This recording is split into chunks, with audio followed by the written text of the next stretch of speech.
اسلامی تاریخ کے بڑے امپورٹنٹ، بڑے ہی امیزنگ واقعات اس دن ہوئے ہیں، بلکہ شاید میں اگر یہ کہوں تو غلط نہ ہوگا کہ اسلامی تاریخ میں جو تاریخی دن ہیں، ہسٹوریکل ڈیز آتے ہیں، وہ عاشورہ کا دن ہے۔ سبحان اللہ۔ اب ذرا سب سنتے جائیے گا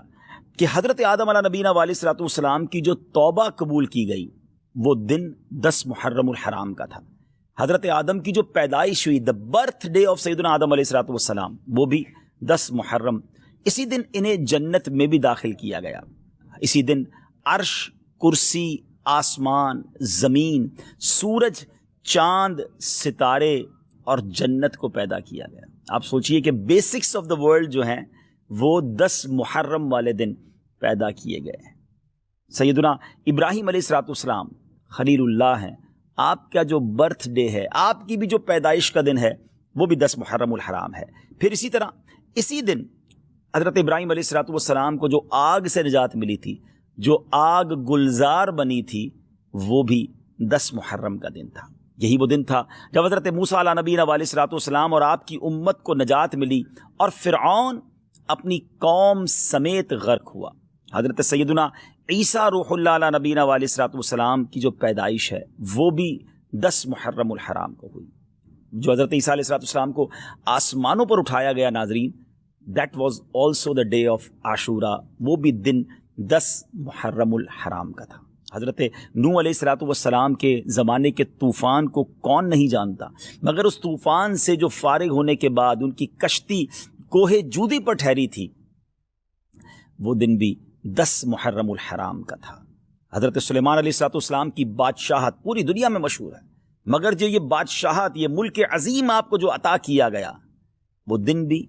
10 محرم الحرام تھا۔ حضرت یونس علیہ الصلوۃ والسلام کا واقعہ، جو مچھلی کے پیٹ میں آپ گئے، کتنا مشکل وقت آپ نے گزارا، مگر جو مچھلی کے پیٹ سے نکلنے والا دن تھا، یعنی اس مصیبت سے نجات کا جو دن تھا، وہ دن بھی 10 محرم الحرام ہی کا تھا۔ حضرت یعقوب علیہ الصلوۃ والسلام کی بینائی کا جو ذوف دور ہوا، آپ کی جو بینائی کم ہو گئی تھی، اور جو پھر اللہ پاک نے اپنے کرم سے، بہت طویل واقعہ ہے، قرآنی واقعہ ہے، کہ آپ کی بینائی کی جو یوں سمجھے کہ تکلیف تھی یا بینائی میں جو کمزوری تھی، وہ جو دور ہوئی، وہ دن بھی 10 محرم الحرام کا تھا۔ حضرت یوسف علیہ الصلوۃ والسلام کی ہسٹری جنہوں نے پڑھی ہے، انہیں معلوم ہے کہ آپ کو گہرے کنویں میں ڈال دیا گیا تھا، مگر اس گہرے کنویں سے جو نکالا گیا، وہ دن بھی 10 محرم الحرام کا تھا۔ حضرت ایوب علیہ الصلوۃ والسلام کے صبر کو، آپ کی تکلیف کو، آپ کی بیماری کو آپ جانتے ہوں گے، آپ نے پڑھا ہوگا کہ ان کے ساتھ کتنی پرابلمز تھیں، مگر اس تکلیف کو جو دور کیا گیا، وہ دن بھی 10 محرم الحرام تھا۔ ناظرین، دنیا میں بارش جو ہے وہ ہماری لائف کا سبب ہے، پانی کی ایک ہی سورس ہے جو اوپر سے اللہ کی رحمت سے برستی ہے، اور وہ بارش دنیا میں جو سب سے پہلی نازل ہوئی،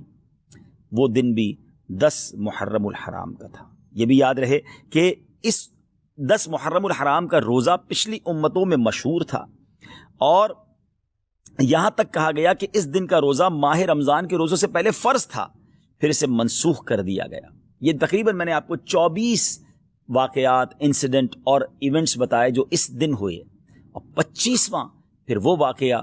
امام علی مقام، امام عرش مقام، امام تشنا مقام، امام حسین رضی اللہ تعالیٰ عنہ اور آپ کے رفقا کو بھوکا پیاسا رکھ کر کربلا کے میدان میں جو شہید کیا گیا، وہ دن بھی 10 محرم الحرام کا۔ اگر کسی کا ذہن ہو تو وہ سوچے کہ اس دن میں اللہ کی رحمت کو کس قدر پکار سکتا ہوں، کس قدر عبادت کر سکتا ہوں۔ جو رب حضرت یوسف کو گہرے کنویں سے نکال سکتا ہے، جو حضرت یونس کو مچھلی کے پیٹ سے نکال سکتا ہے، جو حضرت ایوب کی بیماری کو دور کر سکتا ہے، جو حضرت موسیٰ کے لیے عاشورہ کے دن فرعون سے نجات کے لیے دریائے نیل میں راستے نکال سکتا ہے، وہ رب کریم میری مشکلوں کو بھی دور فرما سکتا ہے، وہ رب کریم میرے لیے بھی رحمت کے دروازے کھول سکتا ہے۔ تو یہ رات اور کل کا دن ہم نے عبادت میں، رب کو پکارنے میں، اس کی بارگاہ میں التجا کرنے میں گزارنا ہے، اور اس کی بارگاہ میں اسی طرح التجائیں کرنی ہیں، تو انشاءاللہ ضرور کرم ہوگا